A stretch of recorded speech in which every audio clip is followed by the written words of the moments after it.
Okay, so kita akan unbox DJI Osmo Mobile 2. Alright, so ini adalah serial number dia. Okay, DJI Osmo, logo DJI.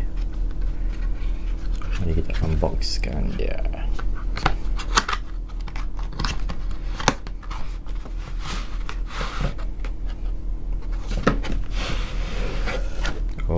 Okay, so bila keluar korang akan dapat satu box warna hitam yang macam ni, so dengan logo DJI. So korang boleh tengok kotak dia. So kita bukakan dia. So itu dia.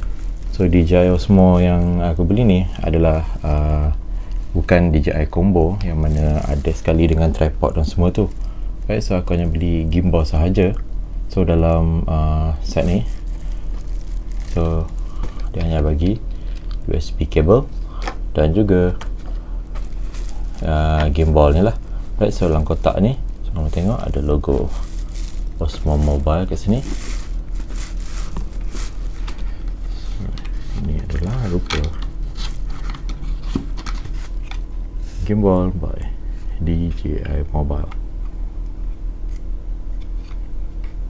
Dia ada motor dia, ada function zoom, dia ada joystick yang mana kau boleh kawal untuk gerakkan gimbal tu atas bawah, power on power off button. Okay,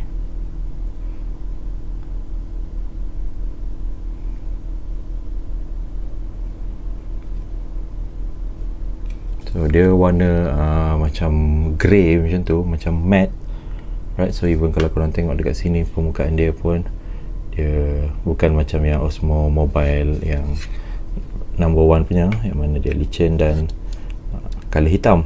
So ini adalah USB mana korang boleh charge dan juga charge. So dekat sini untuk USB korang charge gimbal ni. Okay, sini kalau korang nak charge phone korang, kalau dah habis korang just cocokkan saja dekat sini, so akan sambungkan pada phone korang. So dekat bawah ni korang tengok ada lubang untuk tripod. Okay, so aku akan tunjukkan cara installationnya dalam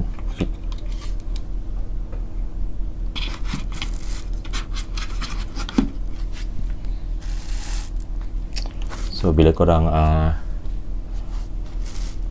beli DJI Osmo Mobile 2, ini adalah set yang korang dapat, iaitu dua item, kabel USB dan gimbal.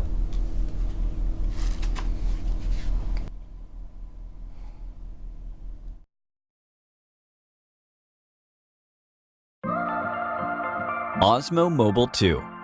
Preparing your Osmo Mobile 2. To charge the Osmo Mobile 2, connect the DJI standard power cable to the charging port. When the battery level indicators blink, it indicates that the battery is charging.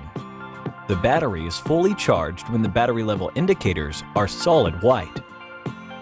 1. Mounting the mobile phone horizontally. Place the mobile phone in the mobile phone holder and keep the mobile phone's right side close to the tilt axis. Loosen the balance adjustment knob and adjust the adjustable arms left or right until the roll axis is balanced. Tighten the knob.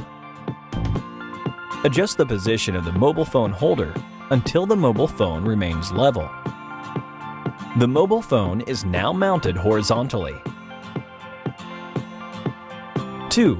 Mounting the mobile phone vertically. Loosen the holder lock knob and rotate the mobile phone holder by 90 degrees.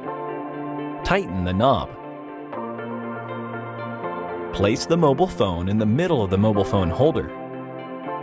Hold the Osmo Mobile 2 horizontally and move the mobile phone until it remains still. Hold the handle vertically, loosen the balance adjustment knob, and adjust the adjustable arms left or right. and the mobile phone holder until the mobile phone remains still. Tighten the knobs. The mobile phone is now mounted vertically. 3. Activating with DJI Go. Press and hold the power button for 1.5 seconds and release it. When the system status LED turns solid green, the Osmo Mobile 2 is powered on. Launch DJI Go. Select Osmo Mobile 2. Tap Connect and connect the Osmo Mobile 2's Bluetooth. DJI Go will prompt you to activate the Osmo Mobile 2, following the on-screen instruction. Enter your DJI count. Tap Activate to activate the Osmo Mobile 2. Now you can use your Osmo Mobile 2. Thank you for watching.